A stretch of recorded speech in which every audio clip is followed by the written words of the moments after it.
Closer, stand closer.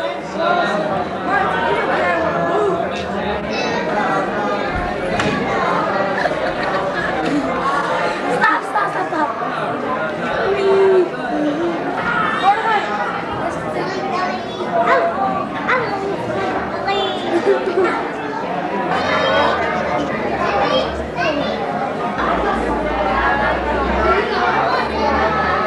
Hello.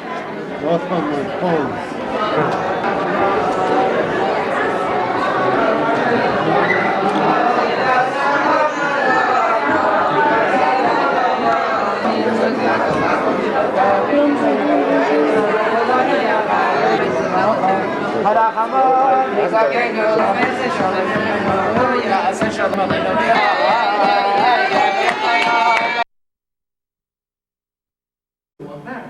Well, your day.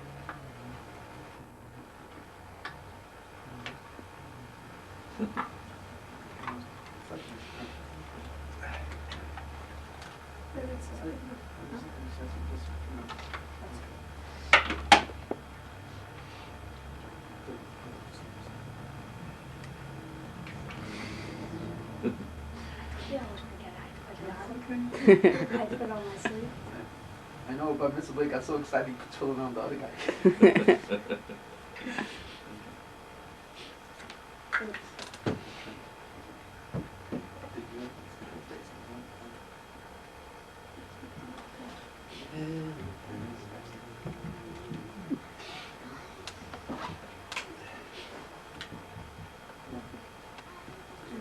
You're on Candace's camera, brother.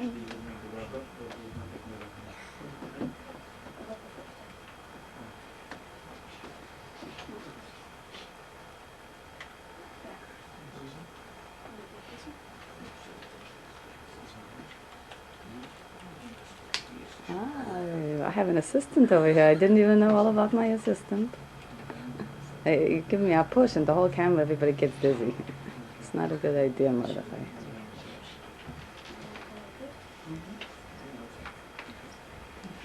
Okay, let's see the muscles over there. Big black muscles. Whoa. We don't say the bracha until we Right. don't say the bracha like until like another month. Oh.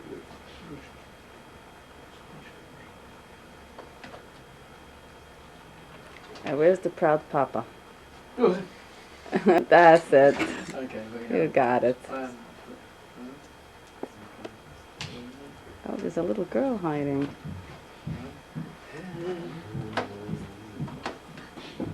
Oh, the lady section. Good morning, lady section. Oh, okay. That's the rabbi section. Oh, everybody's gonna get dizzy from you shaking me. Please don't touch me. Anisheva, you can't touch me. I get very dizzy then. Okay. Oh, now goes the head part. I just got everybody dizzy. So stand in the other chair. No, the next one, so you could like be behind me.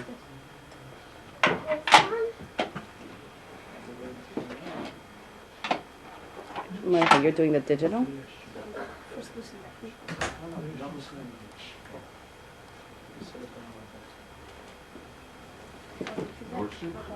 Yeah. Amen. By Eden everywhere.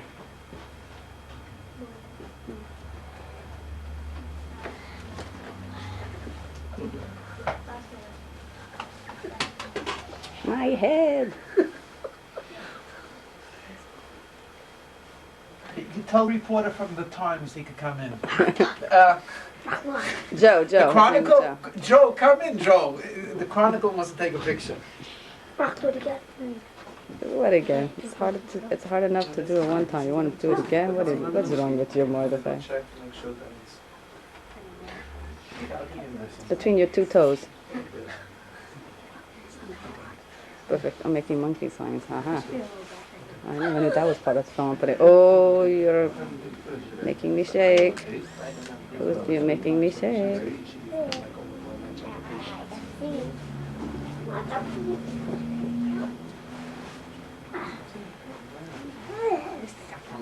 It's what we call wrapped in a mitzvah.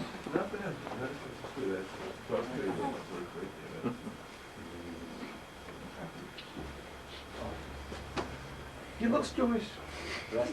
Thank God. What? What's not Chabad? Oh, he did it there. Do it like Hebrew Academy up there. Okay.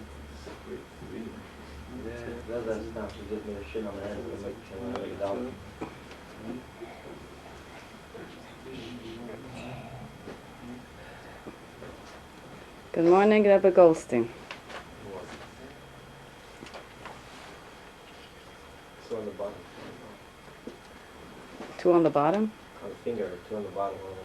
Well, let's first get this straight.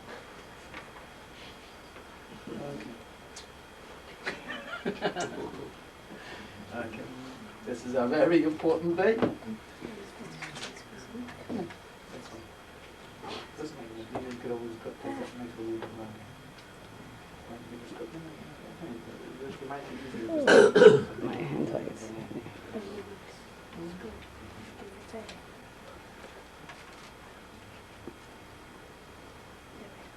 You have to be able to use a hand, but He has 24 hours to get circulation back. You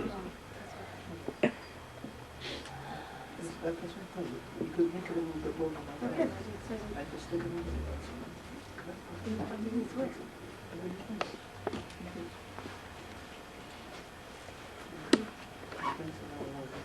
Oh, the lights went on. Whew. Should have done that a long time ago.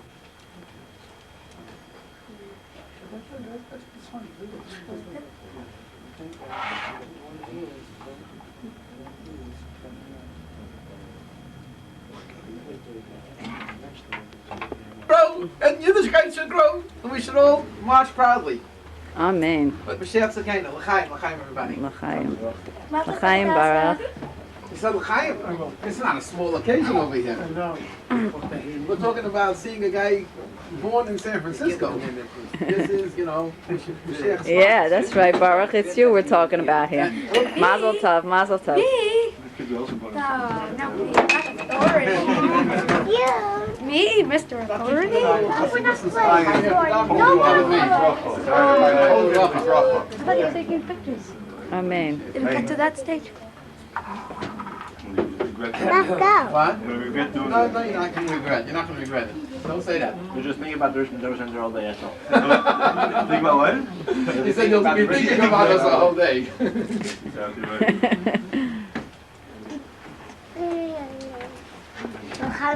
You're allowed to have a hammer time. It's okay. Guys, come in. Come in. Come in. Why, is that being honored the occasion? Nice, you're lazy. Oh, it's great. Yes, yes. Yeah, let it fast all month, you learned it at school. And unless he becomes a chassan. A chassan's allowed. Chassan and kala, I just saw it. Yeah, normal days. I'm going to be shaking up and down. Amen. Amen. Let me tell a very short story about wearing the tefillin. It says that there was actually his yard site was this week. His name was Rav Shlomo of Radomsk, one of the great Hasidic leaders. When he was a little boy, he had a beautiful voice, and he was a tzaddik from birth. And one time, the Yehudei Hakadosh came to visit the town, and Rav Shlomo was a little boy.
weiß ich leider in Warum habe ich nicht danach, aber habe ich nicht getan. Oh, aber als Baruch sagt, kann ich mit zu tun. Kann ich mit zu tun, Mama, mir lachen Kilo hat mir geht der in der Reihe. Sagt bis zu jedem sagt, kann ich mit zu tun, und Baruch lachen den wir Welt haben und dann wird er danach. Das kann ich verstanden, was ist der Ihnen von zu tun? Was passiert in der Zeit, was ist die Streichels von der 2 Jahren von der Zeit in uns zu Nou, in steekt toch maak er ook een steek, maak er ook weer een spot op is zo. Zeg dus echt een mission met dat er geen last is. Hoe in de rest van elkaar smartel, maar zo is anders zo last is. Snel maar maak er ook weer een spot op. Als vanaf de ene was is andere, was is andere. Als het vanaf de ene was is andere dan. Aber allein tut nicht, aber bei Eberstein, was allein tut, ist jeden Tag. Steht.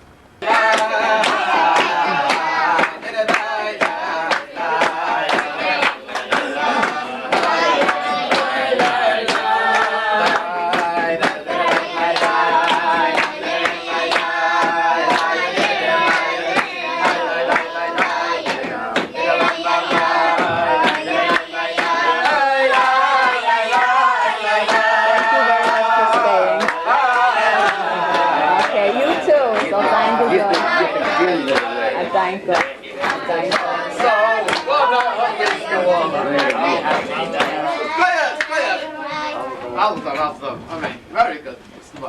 No, you're not helping. Guys, what are you doing? We're helping Mommy's fabulous get dry faster. You see, if it has more contact with the air, then it dries quickly. So if I just don't it just not get dry for next month. And this is all in the midst of Pesach cleaning. Oh, it's definitely very productive. Very important I thing. feel very like I'm doing something so meaningful with my life. It's wonderful. Ronnie. Where are you, Ma? I'm Pesach cleaning. I cannot see you. Oh, I'm coming. Yes, creative reason Pesach cleaning, you know? What is exercises while we Pesach clean. Wonderful. Perfect. Whoa, dragon. That's so funny. And the father is at work at his very busy office. The office. I was very good, everybody. Okay, I'm gonna try now. Okay, Ma, you win. Now Khani's hand is getting shaky, so she's gonna close it. Bye bye, everybody. Really? You're not, I'm not the only one that can Okay, Help, there's a lot of Pesach Take your cleaning. hand I'm here under the big work. Help. Is this Benji? Help, Oy. Okay. The cue what you get is bobtailing. Hadassah. Now I said Hadassah. Hello. Who else is sitting next to you? Okay. Hi, Shmuel. How you doing? Ugh. Is that what we're going to have to look at? Can you change that now? You finished? Can you do something else? Okay. We're going to go to Hadassah and see if she can give us a very nice face.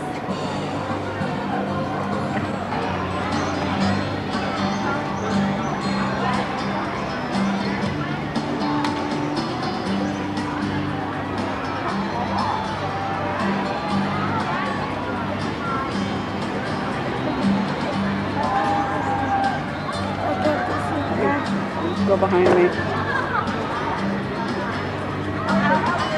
He thought he was looking for us. In real life, we were.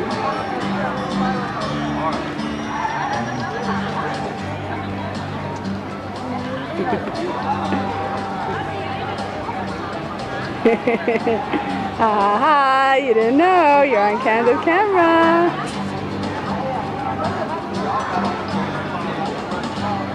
Tati's coming here.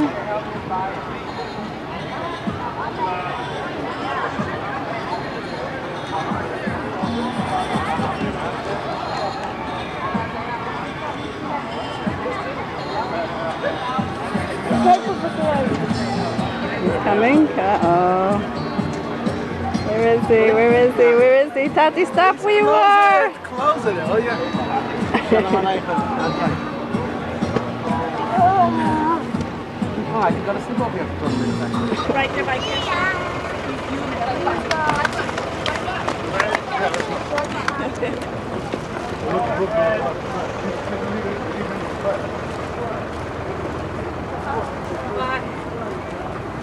Did you have fun on the train? I had. That's was. I don't know. All good. Here it leaves. Look. Ta-da. I think I should watch it out myself. Where are you? Here comes your No, cookie. no, no, no. Have to go then. Oh.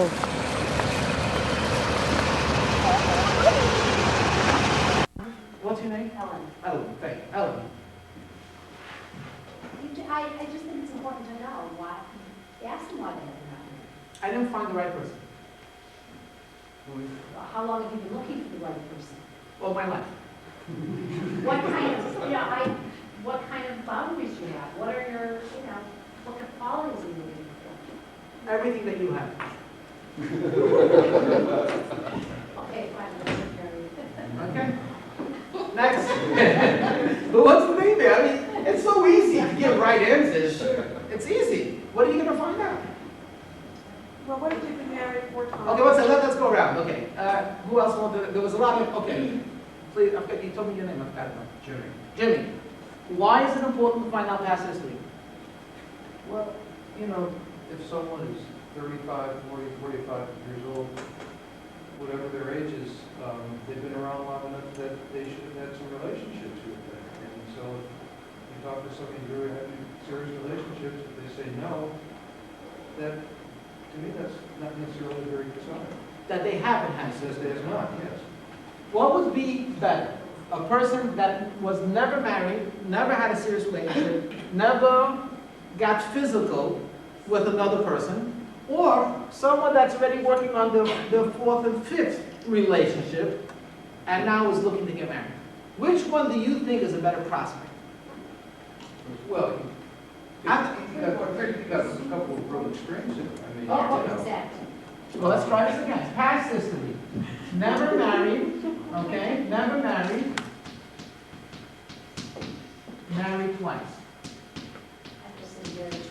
Okay, you want to do married once? I don't care. It doesn't make a difference to me. Married once, okay? Now for the fun of it, let's ask them. But it's not even necessarily never married once or married 5 times. It's, never had any relationships, period.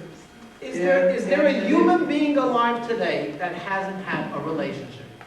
Yes. Tell me such a person. The only person that I know is a corpse. What is a relationship? He relates to his boss, he relates to the muni driver, he relates to the guy that he buys groceries from, he relates to his girlfriend, he relates to his first cousin, he's relating to everybody, and he knows nothing about marriage. Well, what you described, what I would consider to be a relationship. Good. Okay, so now tell me, help me. Well, you lived with someone, or you had a boyfriend, a girlfriend for 2, 3, 5 years or something. Live with someone for, you never live with someone for long term, okay? Yeah. Okay.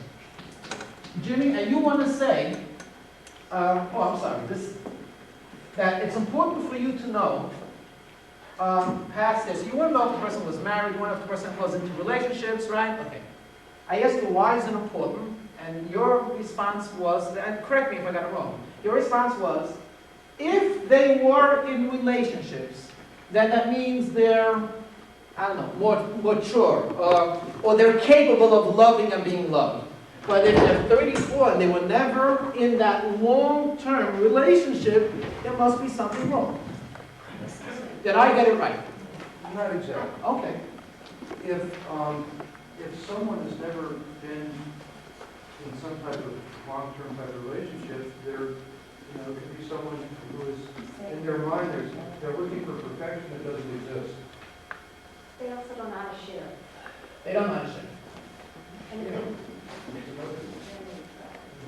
Okay, I'll get back to this.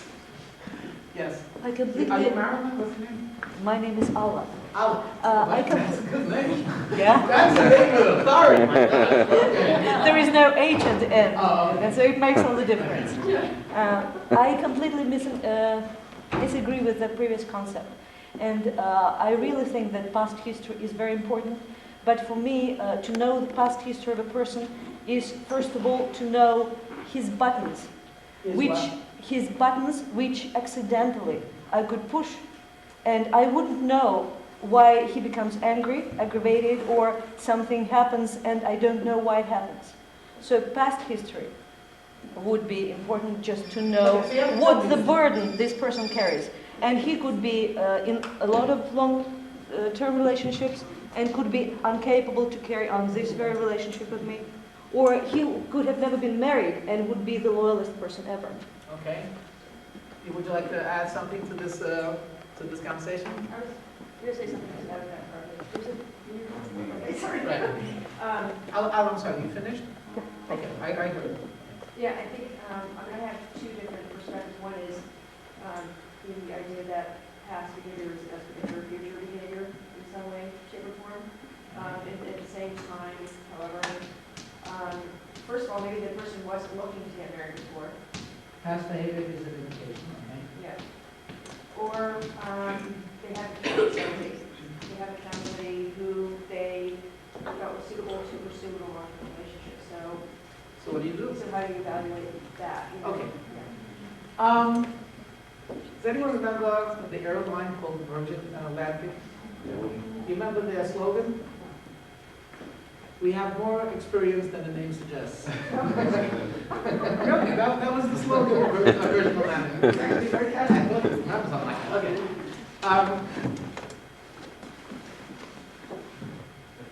A person, what is that? I'm very, very curious about this concept of when is a boy allowed to act like a man? When is a girl permitted to say I'm a woman? Another, this is an honest question, and I'm trying to understand this. I have to tell you, I have an 18-year-old girl, okay, in my house. She might be a wonderful person. So I mean, I have in my house from 18-year-olds to 2-year-olds, and I teach in Hebrew Academy 14-year-old girls. Okay? I am curious, when can you tell a person, right? When is that person allowed to say, I am not the person I was 5 years ago? You tell me. Is a person ever allowed to say that? All the time. Not only can a person say that, is it true? Can a person change themselves or mature in 5 years? If so, explain to me why it's important to know that I have a long history of, in college I was with a guy for X amount of years, but I don't know, we just went out, you know, and then last year I had a really intense relationship, but we broke up. I want to know how that is helpful for right now. If my thought is, you know something? When I went out with my eyes closed and my heart open. My mind was on hold. I acted like a child. I was immature. I'm not that person anymore. To judge me by any other standard than the way I am right now, looking at you, is faulty. It's false and it's not right. And I would go so far as to say, with reservation, even a past history of a person had 12 jobs, 2 jobs, 1 job, he drove a taxi, and now he has a job. To say, what did you do before? You know, I want to see your resume. 6 months working. What were you doing until now? I used to work at McDonald's. I ain't gonna marry a McDonald's fellow. You know, that's a loser. He's not a loser anymore. He has a job. It seems to me that number one, past history, and that's why I said I think this is very important to clarify. This is very important to clarify. This, I'm not sure what we mean by it, but hearing the way the people in this room said it, no, I disagree. You're better off not knowing the past history simply because the person that you are dating has changed into what they call in French a mensch, which means a decent, ethical human being.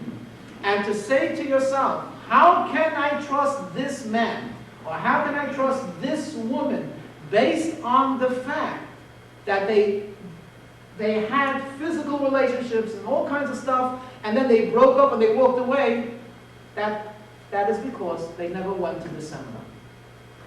They're making a new...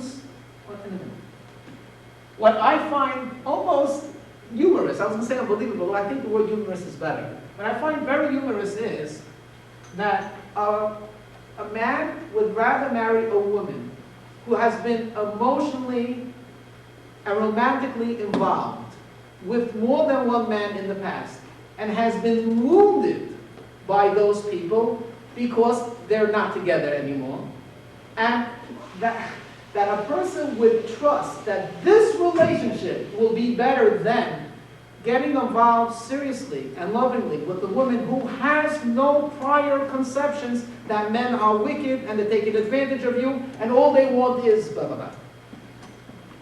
The less baggage, the less prior preconceived notions, the less hurt, the less scar, the easier it is to develop trust and intimacy. It's to me, I said, it's between unbelievable and humorous. Why a person would say to themselves, oh, you mean you were married more than once? Good, I'm glad to hear that. What is the question? Why didn't it work? Tell me the past history. Why didn't it work out? Oh, it didn't work out because he had a temper. Oh, that's the only reason? Yeah, that was it. The temper was the only one. You'll have no problem with me. In the back of your mind, and the back of her mind is, hey, I remember him saying the same thing. You don't have to worry about my temper. You also have to think to yourself a very simple question.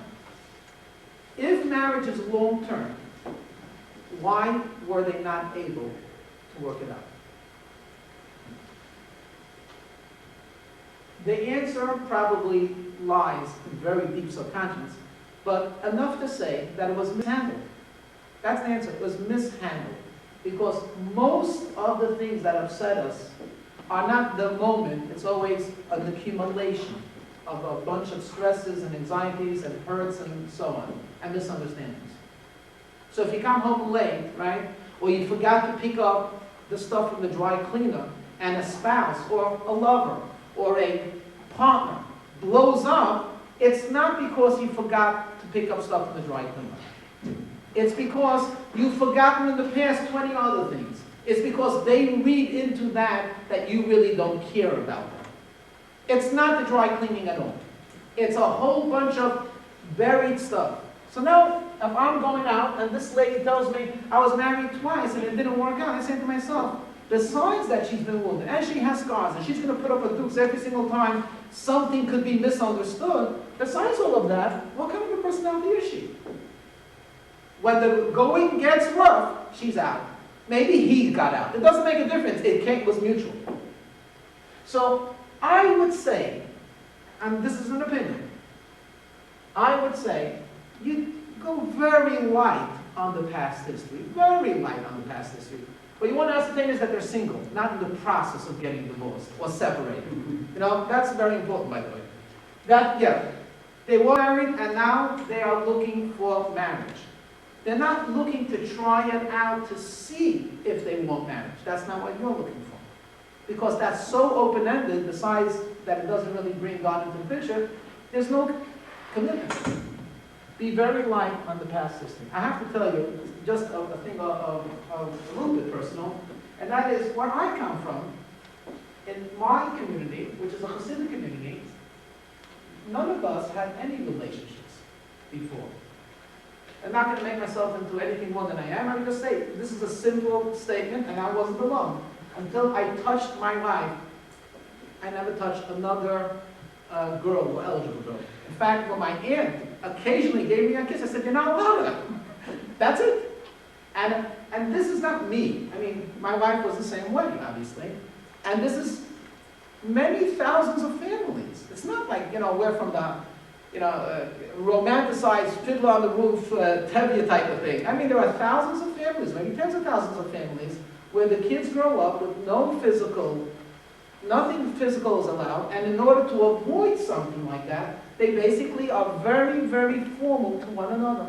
There's no, there's no like talking for hours on the phone, we don't do homework together, I mean, there's a whole system. The bottom line is that when we get married,